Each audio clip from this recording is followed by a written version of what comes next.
नमस्कार साथियों, स्वागत है आप सभी का हमारे यूट्यूब चैनल पे। इस वीडियो के माध्यम से हम समसामयिक जो क्रॉनिकल है, जो कि एक बहुत ही प्रतिष्ठित पत्रिका है, इसने लॉन्च किया है 72 बीपीएससी के लिए 3000 एमसीक्यू का एक बुक लॉन्च किया है करंट अफेयर की। इसको हम जो है कि देखने वाले हैं। पहले वीडियो में हम जो है कि पूरा का पूरा प्रयास करेंगे कि जितना ज़्यादा हो सके कवर करें। तो हम स्टार्ट करेंगे जून से। जून से स्टार्ट करेंगे, इसके बाद से जून से हम पीछे जाएँगे, आगे ना जाके पीछे जाके जून के बाद से मई देखेंगे, मई के बाद से जो है कि अप्रैल देखेंगे, इस तरीके से हम पीछे होते हुए जाएँगे। जितना हो सके उतना जो है कि एमसीक्यू 3000 में से कंप्लीट करने का प्रयास करेंगे। तो पहले वीडियो में हम जो है कि जून मंथ का, ठीक है? जून मंथ का जो भी हमारा करंट अफेयर का एमसीक्यू है, इसको देखेंगे। तो चलिए वीडियो को शुरू करते हैं, पहला देख लेते हैं, फर्स्ट वन हमारा। इसमें है कि हाल ही में सूचना प्रौद्योगिकी अधिनियम 2000 की धारा 69 ए समाचारों में रही। यह धारा केंद्र सरकार को निम्नलिखित में से कौन सी शक्ति प्रदान करती है? तो इसका जो करेक्ट आंसर क्या है, बी है। मैं उसी को पढ़ूंगा जो करेक्ट होगा। किसी भी कंप्यूटर संसाधन के माध्यम से उपलब्ध डिजिटल सूचना तक सार्वजनिक पहुंच को अवरुद्ध करना। ये जो है कि इसलिए जो है कि 69 का ये चर्चा में था। उतना इम्पोर्टेंट नहीं है, लेकिन हर एक चीज़ को हमको करते हुए चलना है। दूसरा देख लेते हैं। हाल ही में वैश्विक गंगा में वृद्धि के कारण वैश्विक मांग में सॉरी हाल ही में वैश्विक मांग में वृद्धि के कारण कश्मीरी केसर चर्चा में रहा। कश्मीरी केसर का उत्पादन मुख्यतः निम्नलिखित में से किस क्षेत्र में किया जाता है? कहाँ पे होता है? ये जो पंपोर हमारा जगह है कश्मीर में, ठीक है? वहीं पे जो है कि कश्मीरी केसर केसर का उत्पादन होता है। नेक्स्ट वन देख लेते हैं कि हाल ही में केंद्रीय स्वास्थ्य सॉरी हाल ही में थर्ड वन क्वेश्चन है हमारा कि हाल ही में केंद्रीय स्वास्थ्य एवं परिवार कल्याण मंत्रालय ने औषधि नियम 1945 में संशोधन किया। इस संशोधन का मुख्य उद्देश्य क्या है? तो इसका मुख्य उद्देश्य क्या है? छोटे गांव में कफ सिरप की बिक्री हेतु लाइसेंस छूट को समाप्त कर देना। क्योंकि आपको पता होगा कि जो हमारा कफ सिरप है, इसके कारण जो है कि बहुत से बच्चों की जानें भी गई हैं मध्य प्रदेश के आसपास के एरिया में भी। नेक्स्ट वन देख लेते हैं। हाल ही में चिल्ड्रेंस क्लाइमेट रिस्क रिपोर्ट 2026 समाचार में थी। यह रिपोर्ट निम्नलिखित में से किस संगठन के द्वारा जारी की गई? तो किसके द्वारा जारी किया गया है? जारी किया गया है संयुक्त राष्ट्र बाल कोष, जिसको यूनिसेफ बोलते हैं, इसके द्वारा इसको जारी किया गया है। हाल ही में समाचारों में रहे आर्वस्कुलर माइकोराइजल कवक के संदर्भ में निम्नलिखित में से कथनों पर विचार कीजिए, ठीक है? ये इतना इंपॉर्टेंट है नहीं, तो इसको हम लोग स्किप कर सकते हैं। जो हमारे एग्जाम के पर्सपेक्टिव से इंपॉर्टेंट नहीं होगा उसको स्किप कर देंगे। हाल ही में श्री जगन्नाथ मंदिर प्रशासन ने आनंद बाजार, पतित पावन तथा पवित्र नील चक्र लोगों के लिए ट्रेडमार्क पंजीकरण प्राप्त किया है। श्री जगन्नाथ मंदिर निम्नलिखित में से किस राज्य में स्थित है? कहाँ पे ये है? उड़ीसा में है, आप सभी को पता होगा। नेक्स्ट वन देख लेते हैं। हाल ही में डेंगू वैक्सीन चर्चा में रही। एक प्रभावी डेंगू वैक्सीन को डेंगू वायरस के कितने सीरोटाइप्स के विरुद्ध सुरक्षा प्रदान करनी चाहिए? कितने? 4। इंपॉर्टेंट नहीं है, लेकिन इसको देख लीजिएगा। नेक्स्ट वन देख लेते हैं। हाल ही में चर्चा में रही डांसिंग गर्ल, इंपॉर्टेंट है बहुत ज्यादा। प्रतिमा निम्नलिखित में से किस सभ्यता की सर्वाधिक प्रसिद्ध पुरावस्तुओं में से एक मानी जाती थी? किसकी? सिंधु घाटी सभ्यता। आप सभी ने पता होगा कि जो एनसीईआरटी के बुक से डांसिंग गर्ल का जो फोटो था हटा दिया गया था। इसके बाद से विवाद स्टार्ट हो गया था। तो हाल ही में न्यूज में था, और आपको जो है कि इसको जानना जरूरी है कि डांसिंग गर्ल का संबंध किससे है? तो सिंधु घाटी सभ्यता से है। नेक्स्ट वन देख लेते हैं। हाल ही में 52वें G7 शिखर सम्मेलन फ्रांस के एवियन में आयोजित किया गया, जिसमें भारत ने 13वीं बार आमंत्रित देश के रूप में भाग लिया। G7 में निम्नलिखित में से कौन कौन से देश शामिल हैं? तो पहले आपको पता होना चाहिए कि जो G7 का शिखर सम्मेलन हुआ कहाँ पे हुआ? फ्रांस के एवियन में हुआ है।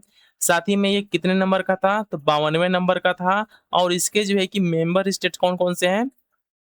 तो कनाडा है, फ्रांस है, जर्मनी है, इटली है, जापान है, यूनाइटेड किंगडम है, संयुक्त राज्य अमेरिका है। ये सभी के सभी क्या हैं? G7 के मेंबर हैं। क्वेश्चन नंबर 10 देख लेते हैं। हाल ही में चर्चा में रहे ग्रेट इंडियन बस्टर्ड के संदर्भ में निम्नलिखित कथनों पर विचार कीजिए। हाल ही में पता होगा कि ग्रेट इंडियन बस्टर्ड ने एक जो है कि बच्चे को जन्म दिया था आउटर जो कैपिटेटिव एरिया से बाहर। तो ग्रेट इंडियन बस्टर्ड विश्व का सबसे भारी उड़ने वाले पक्षियों में से एक है। तो इसका करेक्ट आंसर क्या है? 1 एंड 3। 1 क्या है? सही है। और 3 क्या है? इसकी सर्वाधिक शेष जंगली आबादी राजस्थान में विशेष रूप से डेजर्ट नेशनल पार्क एवं उसके आसपास पाई जाती है। सही है। दोनों को दोनों क्या है? सही है। नेक्स्ट वन देख लेते हैं हमारा। हाल ही में काजीरंगा राष्ट्रीय उद्यान एवं टाइगर रिजर्व ने निम्नलिखित में से किस प्रजाति पर अपनी पहली वैज्ञानिक आकलन रिपोर्ट जारी की है? किसके पे? Great hog badger. ये रहा ग्रेट हॉग बेजर पे। नेक्स्ट वन देख लेते हैं। हाल ही में भारतीय सेना द्वारा स्वदेशी उत्पादन को स्वीकृत किए जाने के बाद चर्चा में रहा मेप्रो मी प्रो एक्स 6 क्या है? मी प्रो एक्स 6 क्या है? छोटे हथियारों एवं मशीन गनों के लिए टेलीस्कोपिक डेल साइट। ठीक है, तो बहुत ज्यादा इंपॉर्टेंट है आपके एग्जाम के पॉइंट ऑफ व्यू से कि मी प्रो एक्स 6 क्या है? तो भारतीय सेना द्वारा स्वदेशी उत्पादित क्या है? ये छोटे हथियारों एवं मशीन गनों के लिए telescopic day site. Next one देख लेते हैं। हाल ही में चर्चा में रहे भारत फ्रांस एटीएल ब्रिज के संदर्भ में निम्नलिखित कथनों पर विचार कीजिए। तो इसमें दिया गया है, तो कौन कौन सा सही है? 1, 2 और 3 सही है। एक पहला क्या है? Bharat France ATL bridge Bharat और फ्रांस के बीच नवाचार, शिक्षा, प्रौद्योगिकी सहयोग को सुदृढ़ करने हेतु एक द्विपक्षीय मंच है। दूसरा क्या है? इसकी स्थापना अटल नवाचार मिशन, नीति आयोग तथा फ्रांस की लॉ फाउंडेशन दसा सिस्टम दसाल्ट सिस्टम के साझेदारी प्रयासों से की गई है। दूसरा भी सही है। तीसरा क्या है? यह पहल दोनों देशों के विश्वविद्यालय स्तरीय नव प्रवर्तकों, शिक्षकों तथा प्रौद्योगिकी पारिस्थितिकी तंत्र को जोड़ने पर केंद्रित है। तो आपको याद रखना है ये हाल ही में फ्रांस के दौरे पे गए थे हमारे G7 में, तो वहाँ पे मोदी जी ने वहाँ के इमैनुअल मैक्रोन से मिले और वहाँ पे कुछ समथिंग समझौता हुआ। नेक्स्ट वन देख लेते हैं। नेक्स्ट है क्वेश्चन नंबर 14। हाल ही में चर्चा में रहे भौगोलिक संकेतक टेग के संदर्भ में निम्नलिखित कथनों पर विचार कीजिए। ठीक ना? 3 कथन दिया हुआ है, तो 1, 2 सही है, मैं उसको पढ़ देता हूँ। जीआई टैग उन उत्पादों को प्रदान किया जाता है जिनकी गुणवत्ता, विशेषताएं अथवा प्रतिष्ठा उनके विशिष्ट भौगोलिक उद्गमों से संबंधित होती है तथा भारत में जीआई पंजीकरण का प्रावधान भौगोलिक संकेतक वस्तु पंजीकरण एवं संरक्षण अधिनियम 1999 के अंतर्गत किया गया है। क्वेश्चन नंबर 15 देख लेते हैं। हाल ही में सरकारी विद्यालयों एवं जूनियर कॉलेजों के विद्यार्थियों को नाश्ता, दूध तथा रागी माल्ट उपलब्ध कराने हेतु ब्रेकफास्ट एंड मिल्क स्कीम किस राज्य द्वारा प्रारंभ की गई है? किसके द्वारा? तेलंगाना राज्य के द्वारा। साथ ही में आप लोग हमारे चैनल से जुड़ जाइएगा क्योंकि इसके माध्यम से ही हम आगे जो है कि मई का, अप्रैल का, मार्च का जो भी हमारा एमसीक्यू है शेयर करेंगे। क्वेश्चन नंबर 16 देख लेते हैं। हाल ही में तेलंगाना द्वारा प्रतिबंधित किए जाने के बाद पैराक्वाट चर्चा में रहा। पैराक्वाट का मुख्य रूप से किस रूप में उपयोग किया जाता है? किसके रूप में? हर्बिसाइड के रूप में, खरपतवार नाशी के रूप में। हाल ही में H3 रॉकेट चर्चा में रहा जिसका तानेग तानेगा सीमा अंतरिक्ष केंद्र से सफल प्रक्षेपण किया गया। H3 रॉकेट निम्नलिखित में से किस देश का प्रमुख प्रक्षेपण यानी किसका? जापान का जो है कि H3 प्रमुख जो है कि प्रक्षेपण यान है। हाल ही में नेत्र airborne early warning and control प्रणाली चर्चा में रही। नेत्र को मुख्यतः किस उद्देश्य के लिए विकसित किया गया है? किसके लिए? हवाई निगरानी, पूर्व चेतावनी तथा युद्ध प्रबंधन क्षमताएं प्रदान करना। नेक्स्ट वन देख लेते हैं। हाल ही में समाचारों में रहे एल नीनो के संदर्भ में निम्नलिखित कथनों पर विचार कीजिए। एल नीनो पता होगा, न्यूज में था कि इस साल जो है कि एक्सट्रीम एल नीनो होने की संभावना है। तो करेक्ट आंसर क्या है? 1 and 2। El Nino El Nino दक्षिणी आंदोलन का उष्ट चरण है, वर्म चरण है। एल नीनो तब विकसित होता है जब व्यापारिक पवनें कमजोर पड़ जाती हैं या अपनी दिशा बदल देती हैं, जिससे प्रशांत महासागर में गर्म सतही जल पूर्व की ओर खिसकने लगती है। जैसे कि इस तरीके से हमारा है ना, ये इंडिया हो गया, ये पूरा हमारा जो कि साउथ ईस्ट हो गया, तो यहाँ पे क्या है? हमारा ऑस्ट्रेलिया है। तो इस साइड में क्या हो जाता है? ज्यादा वार्म हो जाता है। वार्म हो जाएगा तो जो नीनो का फेज है वो क्या हो जाएगा? एक्सट्रीम हो जाएगा। ज्यादा बारिश आएगा, ज्यादा तूफान आएंगे, जैसे कि इस साल आ रहे हैं। क्वेश्चन नंबर 20 देख लेते हैं। हाल ही में इलेक्ट्रॉनिक्स एवं सूचना प्रौद्योगिकी मंत्रालय द्वारा भारत के पहले स्वदेशी still video story generating AI model, इसका नाम क्या है? वार्या। का अनावरण किया गया। वार्या को मुख्यतः किस उद्देश्य से विकसित किया गया है? तो क्या है हमारा टेक्स्ट प्रॉम्प्ट, चित्रों को एआई जनित वीडियो में परिवर्तित करने के लिए। तो वार्या क्या है हमारा? वार्या है पहला स्वदेशी distilled video story generating AI model. बहुत ज़्यादा इंपॉर्टेंट है आपके एग्जाम के पर्सपेक्टिव से कि पूछे कि वार्या क्या है। तो वार्या क्या है? पहला स्वदेशी distilled video story generating AI model है वार्या। नेक्स्ट वन देख लेते हैं। हाल ही में चर्चा में रहे वार्या मॉडल के संबंध में निम्नलिखित कथनों पर विचार कीजिए। देखिए फिर से आ गया। क्या है ये? यह एक डिस्टिल्ड वीडियो एआई मॉडल है। इसे भारत की विविध सांस्कृतिक एवं भाषाई परिस्थितियों को ध्यान में रखकर विकसित किया गया है। इसका विकास इंडिया एआई मिशन के सहयोग से किया गया है। नेक्स्ट वन देख लेते हैं। हाल ही में नई दिल्ली में आयोजित 13वें ब्रिक्स अर्बनाइजेशन फोरम में किस घोषणा पत्र को अपनाया गया? तो आपको पहले पता होना चाहिए कि जो 13वां ब्रिक्स अर्बनाइजेशन फोरम था, इसका मीटिंग कहाँ पे हुआ था? नई दिल्ली में हुआ था। और कौन से घोषणा पत्र को अपनाया गया? शहरी मंत्री स्तरीय घोषणा पत्र। क्वेश्चन नंबर 23 देख लेते हैं। प्रख्यात निशानेबाज कोच जसपाल राणा, जिनका हाल ही में निधन हुआ, ने 2006 में किस एशियाई खेल में 3 स्वर्ण पदक जीते थे? किसमें? तो इनका जो है कि 3 स्वर्ण पदक जीते थे एशियाई खेल में। इनका नाम क्या था? जसपाल राणा। इनका संबंध किससे था? निशानेबाजी से इनका क्या था? संबंध था। ये क्या था हमारा? दोहा एशियाई खेल। नेक्स्ट वन देख लेते हैं। हाल ही में साथ ही में आप लोग बताइएगा कि किसके गुरु थे।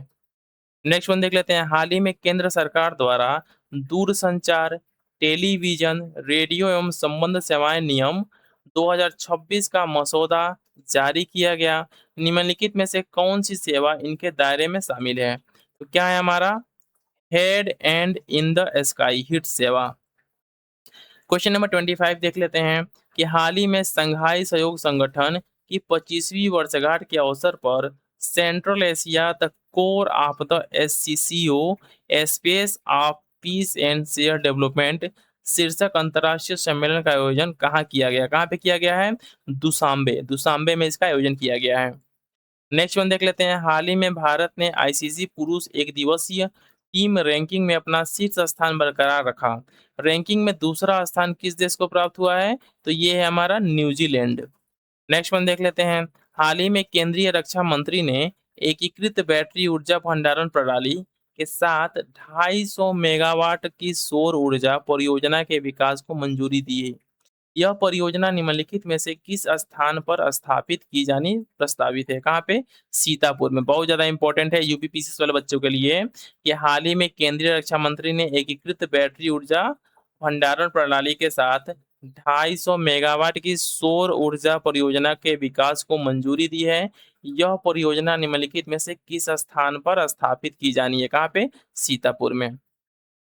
नेक्स्ट वन देख लेते हैं। हाल ही में जीआई टैग प्राप्त तेजपुर लीची की पहली अंतर्राष्ट्रीय निर्यात खेप दुबई भेजी गई।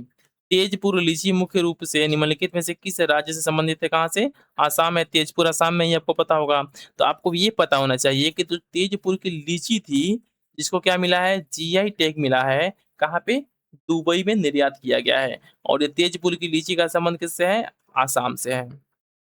नेक्स्ट वन देख लेते हैं। राज्यसभा उम्मीदवारी की अयोग्यता के संबंध में निम्नलिखित कथनों पर विचार कीजिए। पहला क्या है? इसमें जो सही है 1, 2 और 3 तीनों सही है। संविधान का अनुच्छेद 102 संसद सदस्यों की अयोग्यता के आधार प्रदान करता है, जिसमें लाभ का पद धारण करना तथा दिवालिया घोषित होना शामिल है।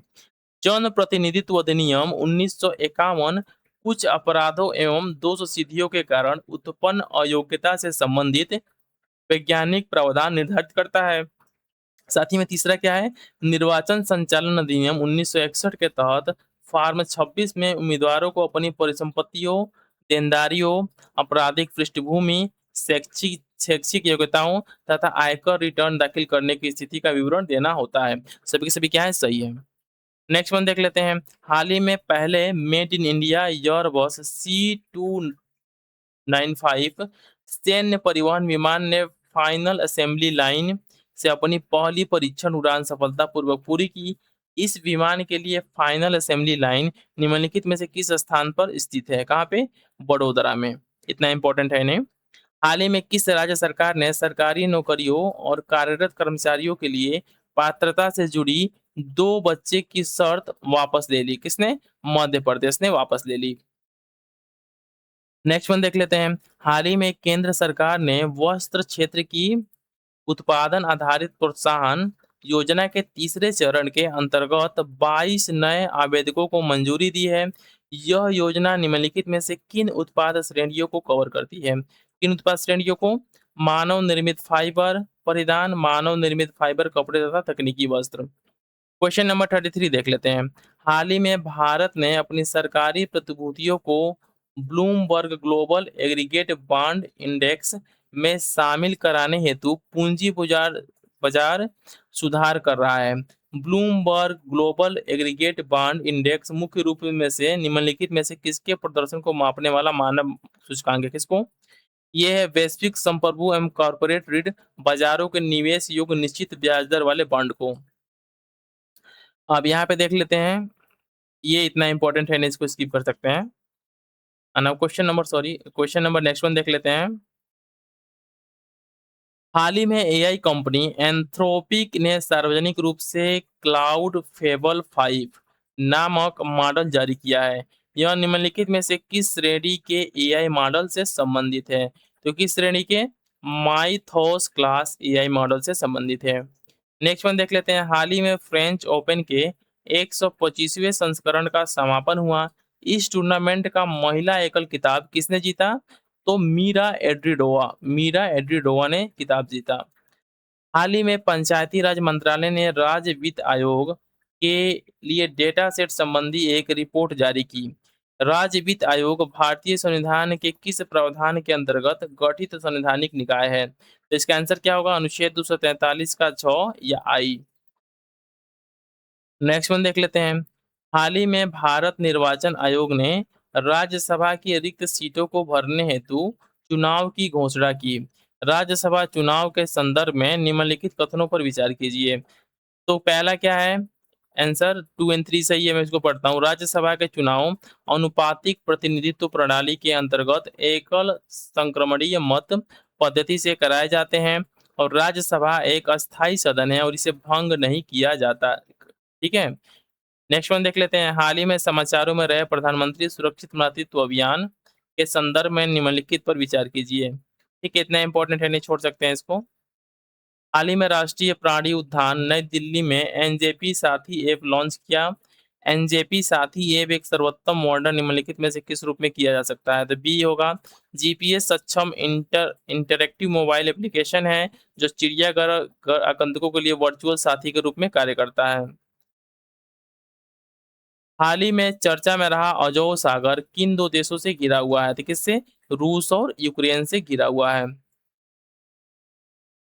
ये इंपॉर्टेंट नहीं है, नेक्स्ट वन देख लेते हैं जो हमारे एग्जाम के पर्सपेक्टिव से इंपॉर्टेंट है।